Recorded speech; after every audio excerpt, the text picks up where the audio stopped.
Hello, everyone. This is W, host of the High Art on the Ed page, host of this podcast feature known as Surprise Cast. Thank you for joining us. We're going to head on over across the pond all the way to Southeast London. We have a band here who has created and put together a sparkling gem of an album, a self-titled album, and we're going to get into that. Of course, I'm talking about the Sundries. Tim, Andy, and Alice will be joining us in the Surprise Cast studio. Welcome, and how are you doing? Yeah, we're doing well, thank you. Great, thanks, Will. W. Tim, tell us what you do in the band.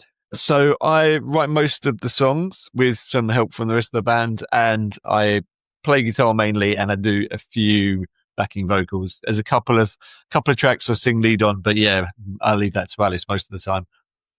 Andy, what do you do? I play drums, and that's about it. Well, you're speaking to a former drummer, but not nearly as good as you. So I'm sure there are going to be some drum questions along the way.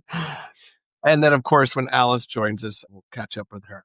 Okay, So thank you so much for participating in this feature. I much appreciate it. I want to throw an icebreaker question your way. And Tim, this one is for you. Okay. So there's a great book written by Betty A. and Brian Eno. It just came out a month ago. And one of the pivotal, poignant questions that they ask the reader is, what does art do for you? So Tim, what does art do for you? It does everything for me, really. It's a massive outlet, and I can't go too long in life without being part of art. I mean, there's been points in time where, I haven't been involved in, the arts as much as I, would have liked to have been, and as soon as I kind of got that back in my life, it was something that, always kind of inspires me, and especially sort of making music and writing music, and, the kind of beginnings of a project leading to the end of a project just makes me feel really happy and productive and creative. Although I've got quite a creative job on a day-to-day basis, it's not quite the same as kind of, making something from scratch. So, yeah. Thank you for sharing. Andy, what does art do for you? How does it feed your soul? I think the word Tim used, inspires, is probably the word that I would sort of pick out. It continually inspires me, not just in being creative, but just in how you live your life. And it just makes me feel good. It just makes me feel good. Yeah. Tim, back to you. Tell the listeners and me kind of when that seed was planted for you in terms of music. What really captured your attention? I mean, yeah, it's an interesting one. I'm looking on my wall. I've got a picture that I did when I was 7 years old that I have on my wall. And it says, Timothy would like to be a pop star when he grows up. And there's a picture of me that I drew with some poster paint. So it started really early for me. And I was, but my dad especially always had music in the house. So it was something which was really present from when I was a kid. And I sort of never really particularly played with toys and stuff. But I got my first record, I think, when I was 3, and it wasn't a good record. But and then ever since, I've always kind of been immersed in music. Really, Alice has just joined us as well. By the way, you can't see her. Hi, Alice. Hi. Nice to see you. So, but let's go back to your dad and what he was. Pushing out in terms of the music. Yes, he's really into jazz music. So especially kind of like English trad jazz. So, like lots of kinds of jazz, but so he was always in the house apart from, when he was told to turn it off. But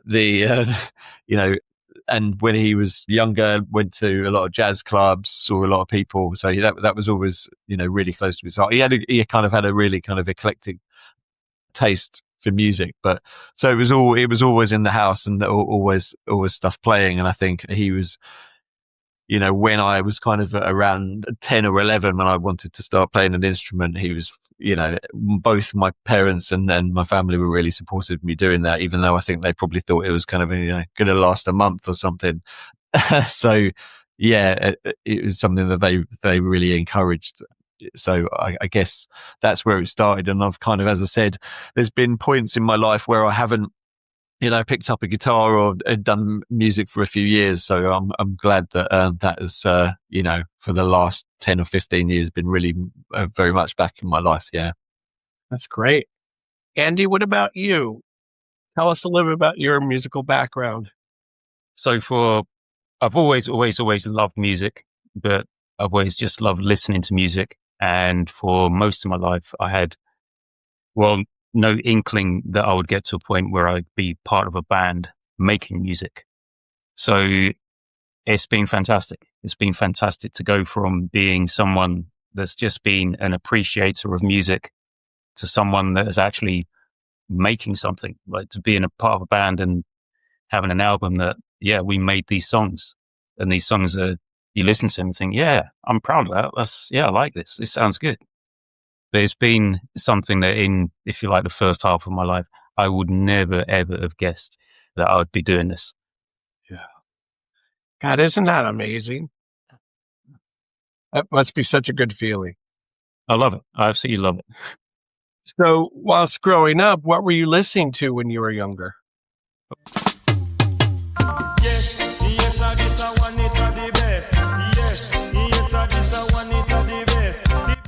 Almost, I know a lot of people say a massive range of music, but it really was a massive range of music. So at home, there was a lot of reggae played. And then I really got I've got an older brother that got into jazz funk, so I really got into jazz funk. Through that, I started getting into jazz full stop. And then I was also into, I really liked hip hop. But then in hip hop, there's a lot of samples. So you start to look at the roots of the samples and work out where they've come from. And that exposes you to all sorts of things.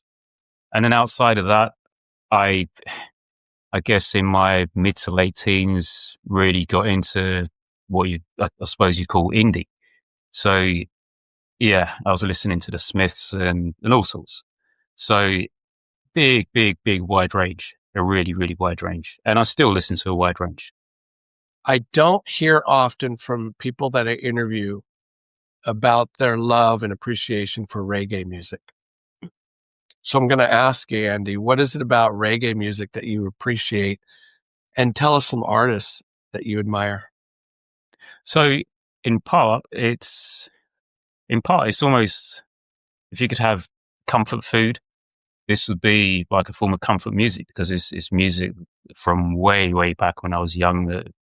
It's just music that was played in my home and in different homes that I went to. Obviously, Bob Marley was, the go-to, but there'd be all sorts of people. Yeah, I'm trying to think of who I would pick out. The people that were around in the 70s and 80s.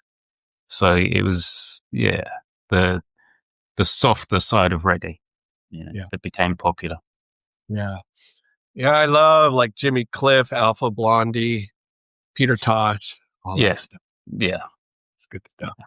Thank you for sharing. Alice, welcome to this podcast. Hi. How are you? Good. It's been a long day of teaching, but it's all about the music now, the creativity. Yes. So tell the listeners and me, first of all, what do you do in the band, the Sundries? So I am the lead vocalist and play keys. Lead vocalist and play keys. I bring them to life. Tim sets the words, the kind of musicality, and then I bring them to life if I can. So I'm going to ask you this question. What does art do for you? Oh, it's the essence of everything, isn't it? Art is like the reason, I have quite a creative profession. It's nourishing, it's challenging, it's criticism of everything. It's a way to kind of fight the evils of the world. It's, it's a bit of armor you can put on. It's refinement. It can make you feel really, cultured and interesting as a person. And I guess the whole idea is that it's for everyone. It's inclusive. Art has no boundaries. It crosses divides and is intersectional, I guess. And when did you first realize art was starting to play a role in your life? Oh God, I've always been a performer and a shower. Always, if I'm honest. Right from kind of my unique performance of Andab and the Ants, Prince Charming in the living room, breaking my dad's records, using them on the floor, that kind of thing. Right from that moment. And my first recorder, that's really where I started. So I guess, right from that moment. And actually the recorder ended up taking me to places like Japan and covering I've got quite a rich musical past. I've done all the ages, from kind of medieval Renaissance music through, the classical Renaissance movement, through kind of jazz into classical again, back to indie. That's jumped around all over the place. This was supported by your parents? Yeah, absolutely. Yeah. Not pushy parents, but very supportive. They were like, okay, you want to do that? Cool. There's no one really musical in the family. So I think they thought, cool, if she wants to do that, that'd be great. Yeah. So when did you start taking vocal training? I never have. So that's never been a part of it. And I've always sung in the choir. I've always been like the background until I think I was about 18, and my mum didn't really know I sang. She knew I was in the choir. And there was a particular Christmas performance in the church. And I had a lead, and it was Pie Jesu. And all of a sudden that's my daughter. What's Alice doing up there in front of the microphone? And that was the first time I think she realised, oh, okay, she can sing. But no, never any formal vocal training. Wow. Well, that's wonderful to hear. And I would say, and we're going to get into some of the vocals for this new album, talk about the instrumentation and all that in a little bit, but you've got a lovely voice. Oh, thanks. I'm sure I'm not the only one that's told you that, but I just love the range. So Tim, going back to you play guitar, yeah? Yes. Now tell us some of your guitar heroes. Well, I've got a lot. If I were to pick two, so probably first, I would say Neil Young was my kind of first proper guitar hero. Sort of when I was 11 or so. I still really love his music now. And then I guess sort of Johnny Marr would be my other. Might be able to hear my poor attempts to sound a little bit like him. But yeah, so yeah, they would be the two I picked out, I suppose. But I really they're quite different in definitely in guitar style, but I really love in terms of Johnny Marr, the sort of the really melodic guitar lines. And there's actually I really love a band called Allo Darling, who are a kind of current band, but there's a guitarist called Paul Rains, who's the guitarist in Allo Darling, who's one of my more recent guitar heroes. So yeah. Did you take lessons when you were younger? I did for a while in secondary school. I did. I was very scared of the guitar teacher. He wasn't what you would probably expect from a guitar teacher. He was kind of, I don't think I really practiced probably as much as he wanted me to between weeks. So yeah, he wasn't best pleased. And I once remember asking my guitar teacher, because I'd had him for about a year, and I said, I was just wondering what level you now think I'm at. And he said, ground level. That's his response. So I'm not sure. I think I still kind of definitely use stuff that I learned in those guitar lessons, but then past sort of like about 1994, I was on my own. So I've never had any other lessons after that. Ground level. Ground level, yeah. Wow. All right. And then Andy, you play drums? Yes, I do. So as I mentioned before we started this interview, I played drums for a little bit. I actually used to have them in the classroom Oh, cool. where my students could play during recess. We'd put on performances for the parents, this and that. So who kind of lit the fire for you in terms of drummers? Well, I'd always been attracted to the drummer in bands and in music, and I don't know why. I could not tell you why. But it wasn't till I didn't really start playing till I was 40. And then it was a case of, right, I like the drums. I should play the drums. so, so I started going along to like after school. We've got the music department. I just go into the music department and start bashing away. And yeah, things just kind of grew from there, really. Yeah. Okay, I want you to imagine you're at the drum kit, okay? Mm. You know, you're kind of twirling your sticks, you're ready to play. I want you to tell the listeners and me, what is your favorite part on the drum kit to hit? Is it the snare? Is it the ride cymbal? Is it the hi-hat? What really gets you going there? Because for me, it's the ride cymbal. But that's just me. Uh-huh. Yeah. I do like a good crash. You know, it's not, it doesn't have to be smashed, but a crash that's just got a really nice, the whole sound, like from the first initial hit to the last sort of ring of it. Yeah. I really like a really, really good crash when it just hits and just hits the spot. Yeah. Yeah. Are you kind of a soft brushes or do you like sticks? You like mixing it up? I play sticks almost entirely. There's one of our tracks on the album, Borderline. I struggled to. I mean, to be honest, there was a point where I thought, actually, maybe this just sounds better without drums. And then it's actually brushes that I play on that. And it was, just through just trying to work out what's going to work here. And so, but generally speaking, sticks all the way. Yeah. For you in drumming, what does it do for you? I love the physicality of it. Yeah. I mean, some people think of it as almost an aggressive sort of fight with a drum kit. I think of it more of a dance with the drum kit. You know, so I love the physicality of it.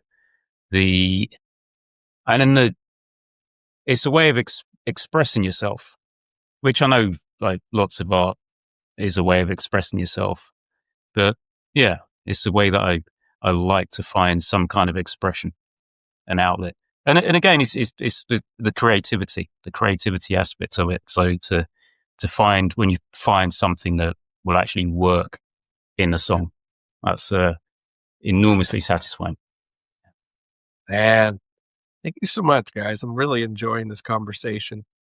Alice, Hi. tell us some of your inspirations in terms of vocal work. Is it Elizabeth Fraser from Cocteau Twins? Is it Harriet Wheeler from the Sundays? Who may it be? Natalie Merchant? Someone I really love and have always loved is Blondie. It's kind of like just rich vocal. She pelts everything. It's, it sings to me. But also most recently, I think people like Hello Darling, the singer from Hello Darling. I really like Radiohead as well. So it's that kind of almost spoken, sung, high register, low register, just kind of the complete mix and range they have. I really like that kind of diversity as well. So that'd be a real inspiration. Well, diversity, absolutely. that they do, right? Yeah. And as far as kind of the throwbacks like Ella Fitzgerald, Yeah. Yeah. you appreciate them as well? Oh, absolutely. Like, appreciate, couldn't emulate, but yeah. Yeah, definitely. That Well, kind Nina of, Simone. yeah, exactly. Yeah, no, that's a different world away. That'd be mad. So let's talk about your new album.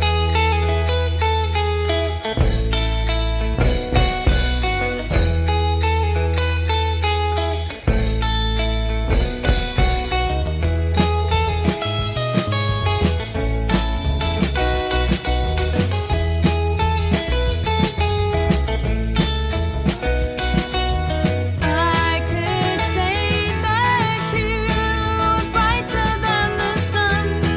You shine on everyone, but you don't like to take these compliments from me. I guess that I can see that it's too much too soon, but my feelings could be And I want to give a little backstory to how I got connected to you. So I heard one of your songs, and it reminded me of two things. One, early 10,000 Maniacs, like mid-'80s. Cool.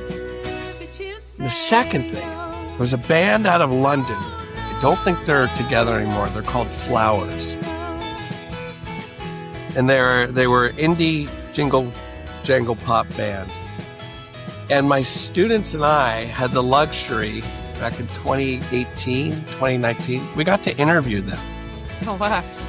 And it was really special for my little third graders because they've been listening to their music in the classroom all year long. And so your music kind of brought me back to those memories with Flowers. And also, it's addictive as hell.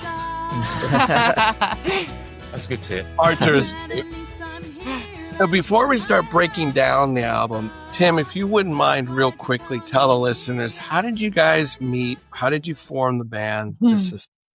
Yeah, so we've all worked together for quite a long time, so over 10 years. So myself and Alice started to kind of write some stuff in around 2015. And it was just the two of us. We did a few bits and pieces together. We actually separately went on holidays in New York and kind of met up when we were there and did a gig in a very, very small place in Brooklyn, but also did a few bits and pieces, and then we kind of recorded a very, very early EP, which was basically sort of us two and a drum machine. You can find it somewhere. Is it somewhere on the internet? Please don't. And then Andy joined us, and we kind of did a few things together, and we started to kind of, and then a guy called Adam, who's our bass player, who unfortunately couldn't, he was almost going to tune in, but then he couldn't, unfortunately. So he then kind of joined the school, and he was a music teacher. He's an amazing bass player, and he's like got all of the technical skill that I don't have. And so then we kind of began to play with each other, and that was kind of around 2018. I think we were just about to play our kind of first gig when kind of COVID hit, and then it got cancelled. So, and then we just kind of gradually wrote stuff, some older stuff. We wrote some more stuff, and then sort of built up the amount of songs that we had, and we played for quite consistently, sort of for a few years, up until sort of a year or so ago, in places around London. So yeah, so it was just really nice to kind of, we don't rehearse all the time, so it's quite hard to get, a couple of us got kids and stuff, so it's quite hard to get everyone in the same place at the same time. But yeah, it's just really, really nice to do. And also I kind of, we've only released EPs up until now, and then I sort of like had enough songs. We had enough songs to almost get to an album, and it's only 9 tracks, and it's it's half an hour long, but that's quite good in a way. And then so the kind of process really of putting it all together, we started kind of demoing the songs, and it's quite an important process in terms of I don't just kind of sit down with the guitar and write a song. I kind of do it in sort of stages and record bits and pieces and parts and things like that to kind of get the song together. And then we would just gradually kind of rehearse them. And we got to a stage where it took us around, this last album was around, and took us from beginning to end around a year to make, from sort of like the first demo stages and to the final finished product. But this time, the last 2 EPs, the last EP was produced by one of our mates called James Arter, who's like a fantastic producer. He did our kind of mixing and mastering of the last EP, but this time, for financial reasons only, we did it all ourselves this time. So all of the kind of recording, mixing and mastering, we did a little bit of it here. So we recorded the drums here at school, and then the rest of it was done at home and mixed and mastered mostly by Adam and another one of my friends called Owen as well. So it was a bit of a kind of a joint project really, but it's almost more satisfying than we kind of did that amount of stuff on our own really. And then Andy, how did you find Tim and Alice? Well, I guess they realized that I'd been playing the drums in the after school in the rehearsal studio, and said, "Do you want to play some stuff with us?" And then at some point I said, "So, are we a band? Am I in a band?" So our boyfriend, girlfriend, is that what you're asking? Exactly that. It's like turning up at a pub.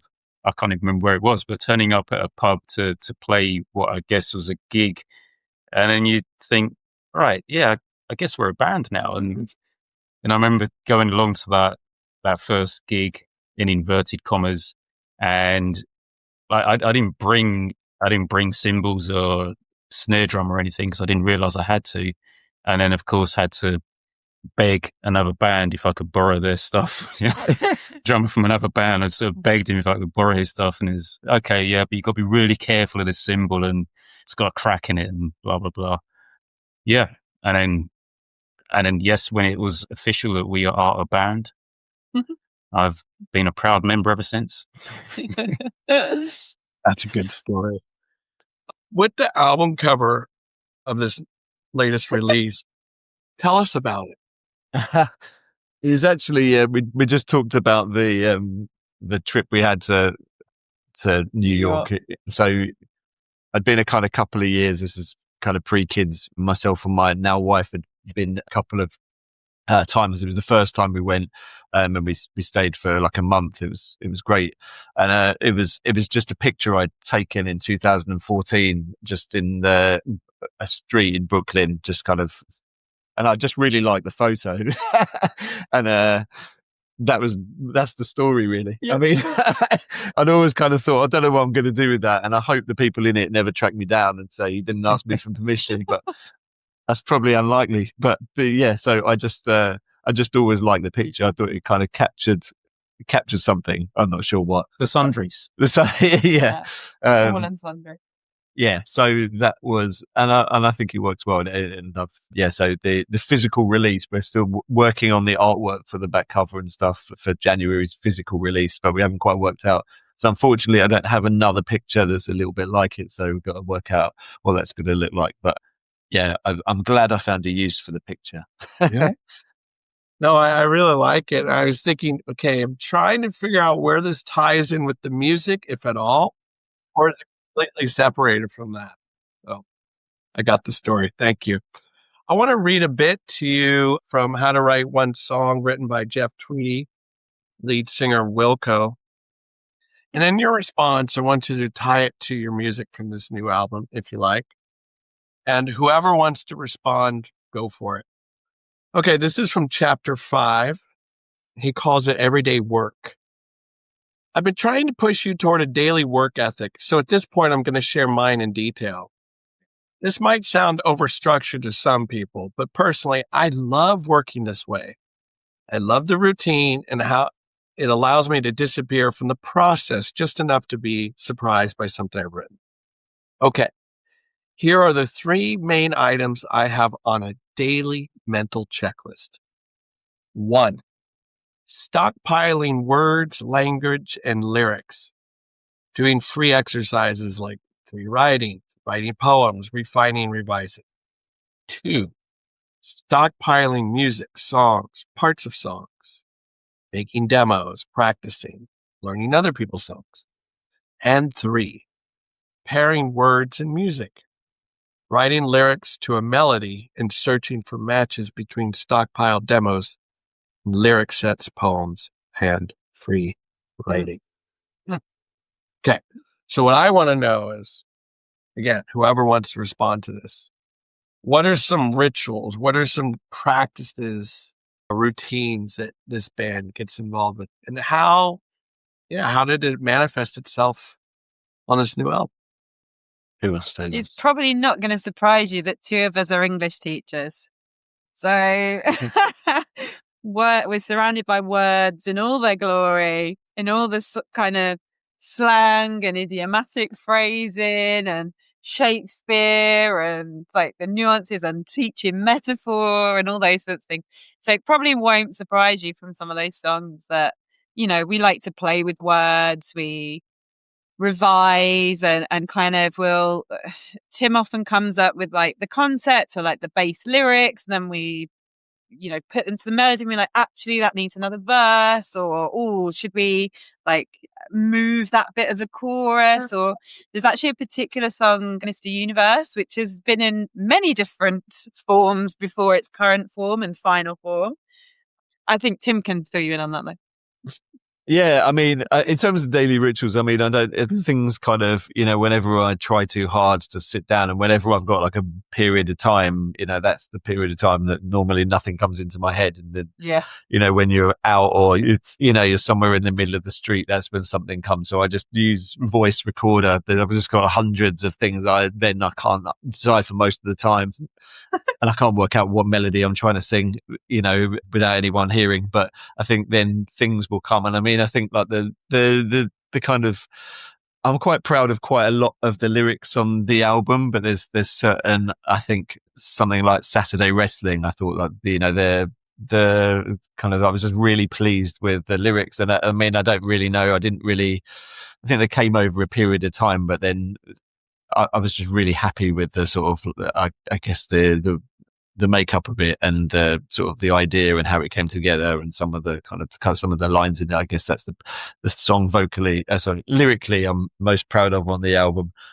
I think places are also really important to us. Like we're all based in London. Some of our songs are about London. We all kind of, they're about particular memories. None of the songs are particularly biographical. None of the songs are particularly about people, but it might be inspired by, something we've all experienced. I know we're coming up to nearly 20 years, Tim. You said 10 years. We're coming 20 up to years nearly here, 20 years together here. Yeah. So we've got a lot of shared experiences. And actually pre-Sundries, we had a staff band where we'd just do covers of songs, and we'd sometimes play at the Christmas events and for school assemblies and, all sorts of things. But it's that daily practice of like, have we borrowed that melody? Have we borrowed that kind of feeling, like the joyful lyrics? Or, we like playing with kind of the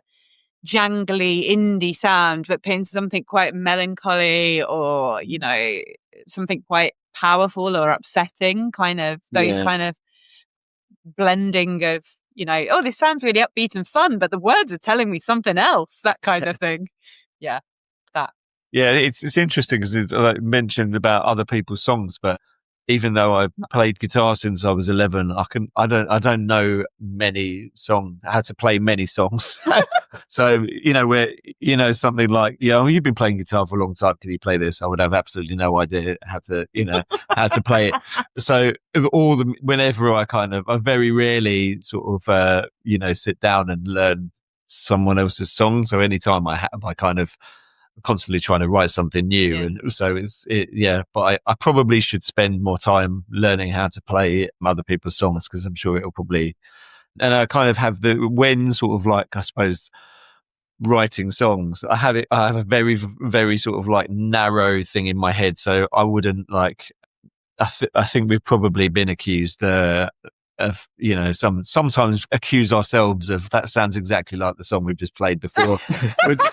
but I quite like that in a way. And definitely when I'm songwriting, if I play something and I just said, no, that just sounds like too much, it sounds too like rock, or it sounds, that it doesn't fit in with, and that actually I kind of managed to, I think, I like a kind of band in a way to sound like the band rather than sort of like, so we're not 5 albums in. We don't have to change our direction yet, I don't think.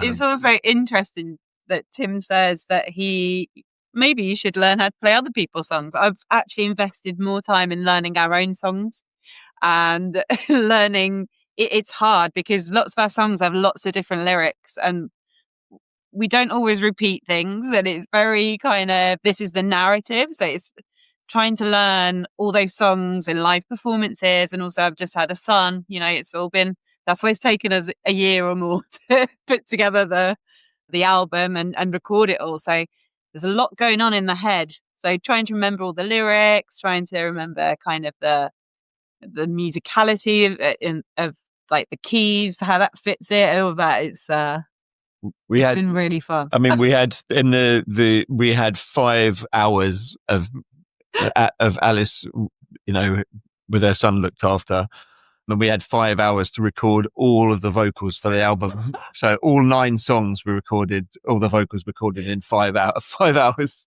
We did as many takes as we could in that time. In your front room? In my front, in my front room. Yeah. Okay. So if I'm speaking to English teachers, I want to read you another quote here because this is fascinating. Jeff Tweedy says, keep the language simple. Yeah. That being said, I think it's important to make the point that I'm not talking about expanding your vocabulary, and that's a nice thing to do. But fancy multi-syllabic words aren't going to make a lyric better. There are very often the type of thing that breaks the spell being cast by a melody when I listen to music. Yeah, they don't.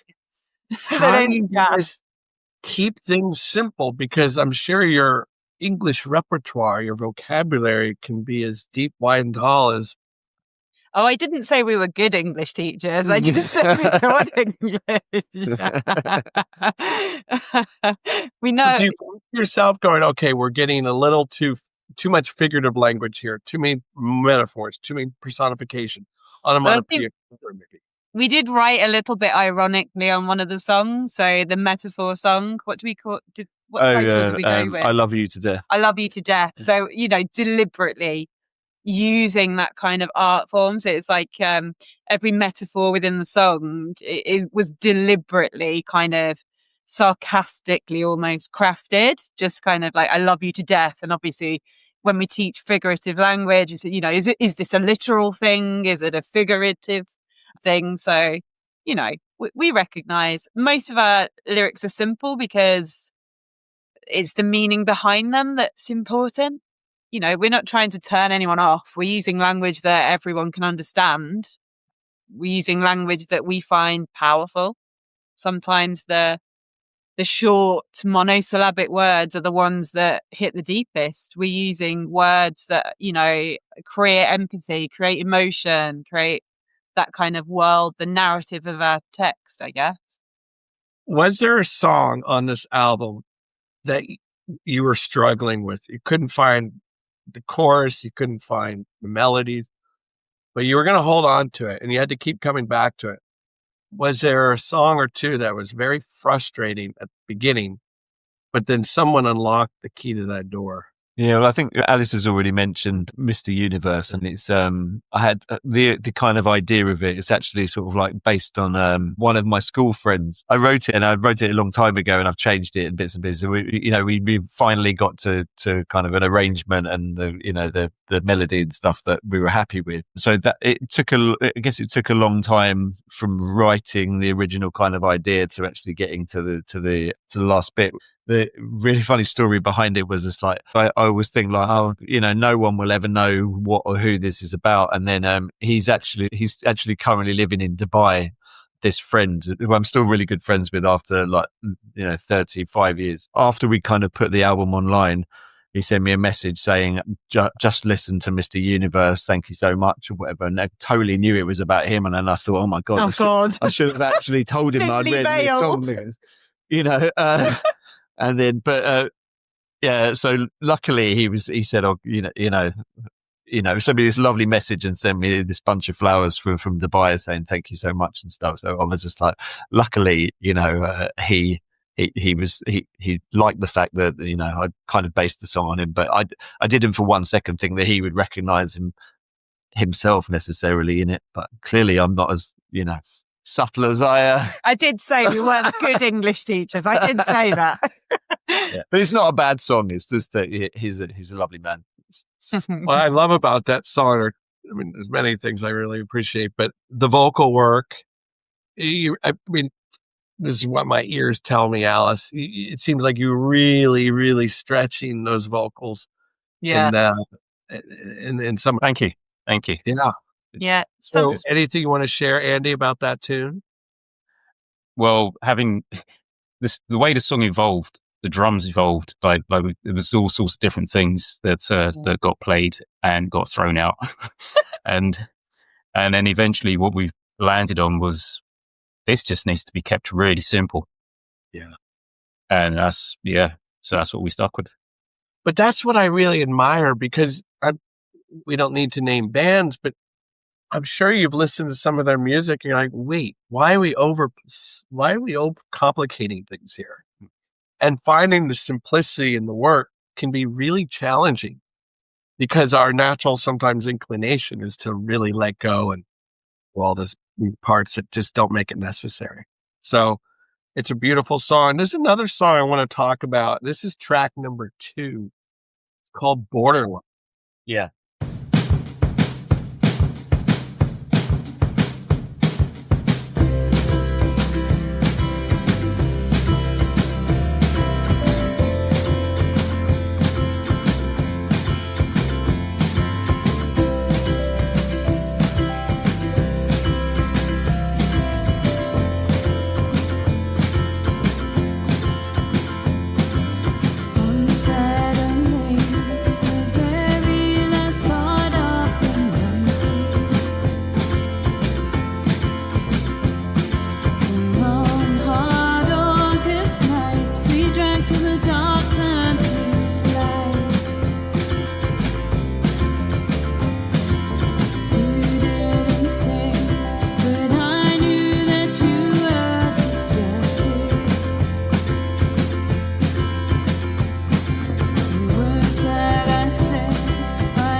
Tell us about this one.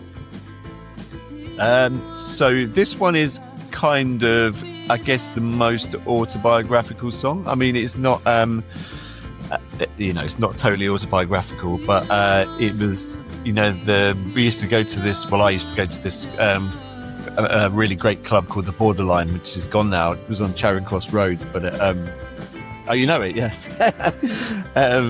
Yeah, so we used to go there for indie nights. It was like, I can't remember what day it was, probably during the week when I had no job or responsibility. You could go to clubs in the middle of the week. Yeah, and it was about sort of like meeting these people that I didn't really know that well, and went to this flat where I didn't know these people very well. They were actually American, and they bought this like massive 4-litre bottle of Strongbow, from the shop, which is a massive plastic bottle. Cider. Cider, yeah. And I think because I didn't know these people very well, or just kind of, I don't know, I just drank far too much of it. And basically, I lived miles out of London at this point, and I drank loads of it, and then in front of these people I didn't really know, just completely collapsed on the floor, and had to be, the people I didn't know very well had to take me home in a taxi all the way about like an hour outside of London. So that's the sort of like the real story that's attached to it. But yeah, I suppose it's kind of like the kind of made up part of it. I suppose is about sort of like a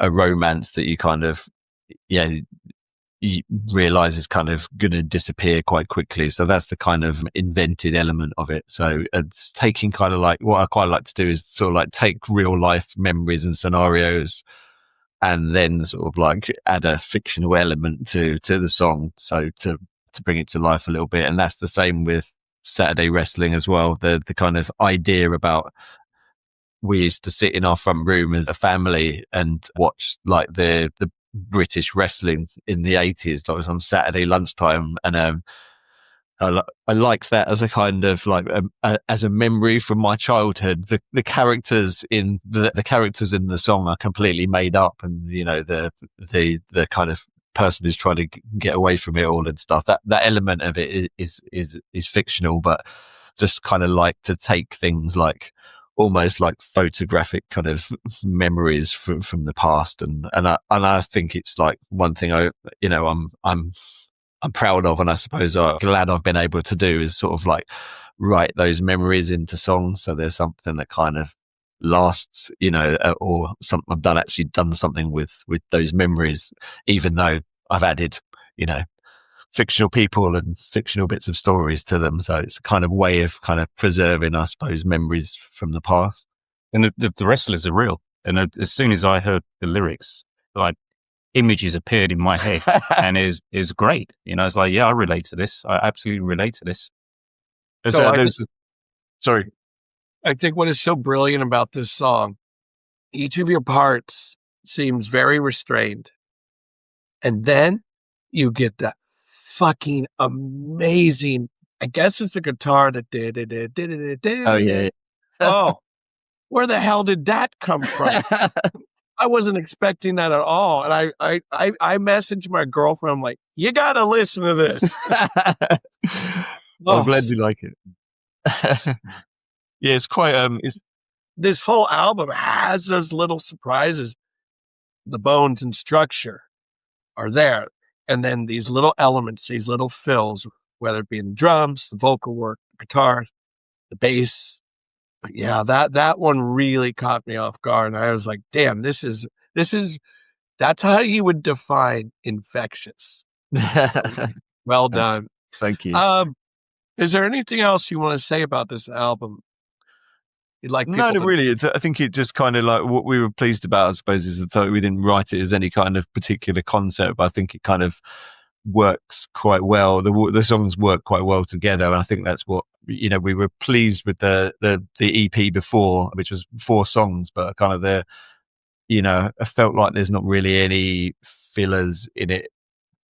So, there wasn't like we weren't scraping together, which is only why there's 9 songs on there. I mean, we weren't going to include anything that wasn't finished or we weren't totally happy with. So I suppose like, what we're really pleased with, well, what I'm pleased with, and, I think Andy said the same, but it's just about as a kind of like from beginning to end, I think it kind of works quite well. And we talked about the order of it and how it fits together and things. So yeah, I think there's some slower stuff, there's some kind of quieter stuff, but overall, I hope it sounds like it's the same band from beginning to end. So, and I having, I guess the first X number of times listening to it, you can't help but listen to it with a critical ear, and you just look at hear a little bit and think, yeah, I should have, the timing's slightly out there maybe, or maybe the cymbal should have been louder in that or quieter or whatever. And but after a while, stepping back and trying to turn the critical ear off, you suddenly think, yeah, I really like these songs. I like these songs. Yeah, this is good. This is good. It is good. And the flow of it, the way this album from start to finish, you're like, wait, this is over? I'm hitting play again. And I mean, I don't know what your definition of a great indie pop tune is, but I feel like all these songs have this beautiful shimmery effects to it. And you got to be proud of this one. two more things before we wrap this up. Tell us about Jangle Pop Hub. Yeah. So there's a lovely guy called Darren Lee who contacted me after the last EP, and he is based in South Africa. So the label's based in South Africa. It's actually originally an English guy, and he's kind of got this label that just kind of collects jangly indie pop bands, really. And I'd actually come across it before, and I think entirely kind of finds the bands off of Bandcamp and kind of approached us and asked if, here's the deal, I think the line was, presumably because you make this kind of music, you're not in it to make money, because this isn't what it's about, but it's about kind of exposure and just the love of the music, and was really complimentary. And then basically it was, it got us loads of kind of radio play from internet radio stations or college radio stations in like Germany, in France. I think there was one in Italy from the last EP, which was great. It was just lovely to sort of like tune into these radio stations and hear your name mentioned and your song played. And it was just, it was great. And also they, had said that they actually put the two EPs together and released kind of a physical CD version of the a limited number of 250, which again was great. And I think there aren't any more left. So there's 200 CDs with our name on it across the world somewhere. And then this time I sort of reached out to him and said, would you be interested? And he said absolutely. So we've got the sort of same thing going on again. So in January there's going to be there's pre-sales now on through their Bandcamp page, and then basically the physical version will come out in January. So it's just a really nice kind of community to be part of, like lots of kind of similar bands. There's a band actually who are very sort of like local to us called the Hanna-Barberas, who we've played with a couple of times, who are also part of that as well. So yeah, it's just a nice thing, and it's kind of, in terms of exposure, it's been a really great thing to be part of. Yeah. Well, that's kind of how I heard of you guys. I get this newsletter, and yeah, it was a really nice, very detailed newsletter about the music, and I was like, "Ooh, I got to check this out instantly." Oh, thank you, and thank you for getting in touch with us.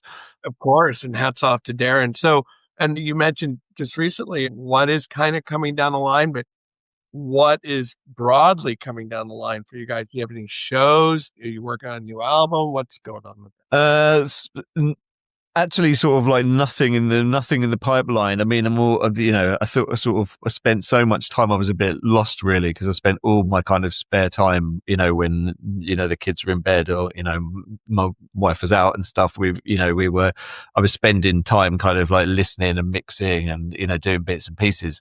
And actually, like when we finally kind of uploaded it onto the platforms, I was sort of a bit lost and think, oh, I've got, that's all gone now. And I actually sort of like, I've got a few kind of songs and bits and ideas and stuff. So I think we'll just kind of start the process again. And we are kind of still rehearsing, but Alice mentioned that she's kind of got a young son, and I've got kind of youngish kids. So time is kind of tight. And so in terms of playing gigs and stuff, but, we will, I'm sure in the next year or so, either do some more gigs or some more recording. But yeah, at the moment we're just kind of trying to get as many people to listen to the stuff as possible. What do you guys want to recommend in terms of music or movies or podcasts or TV series? I mean, from me, I've just, the kind of, I suppose the label that I, love the most is Fika Recordings. All the sort of artists on that label, I would definitely recommend. Yeah, so sort of like very, very sort of like similar kind of jangly stuff that they sign. So I guess that would be my recommendation. And mine would be just end of last week, I saw a film called I Swear, which is the story of, starts as a young lad that develops Tourette's, and it's how he grows up and ends up, bringing an appreciation of Tourette's syndrome to the to the general public, to the world in general, and acceptance of Tourette's, recognition of Tourette's. And it's such an amazing film. It will make you cry. It will make you laugh. It will make you see bad people, most of all, see good people. And it's just such an incredible film. The characters in there, and it's a true story, completely true story. Amazing characters in there. Amazing individuals. Did you see this in the theater? I saw it at the cinema, yeah. But over here, I think it's pretty much coming to an end of running in cinemas, but I'm sure it'll be available on small screen relatively soon. Yeah. Okay. But incredible film. Incredible story.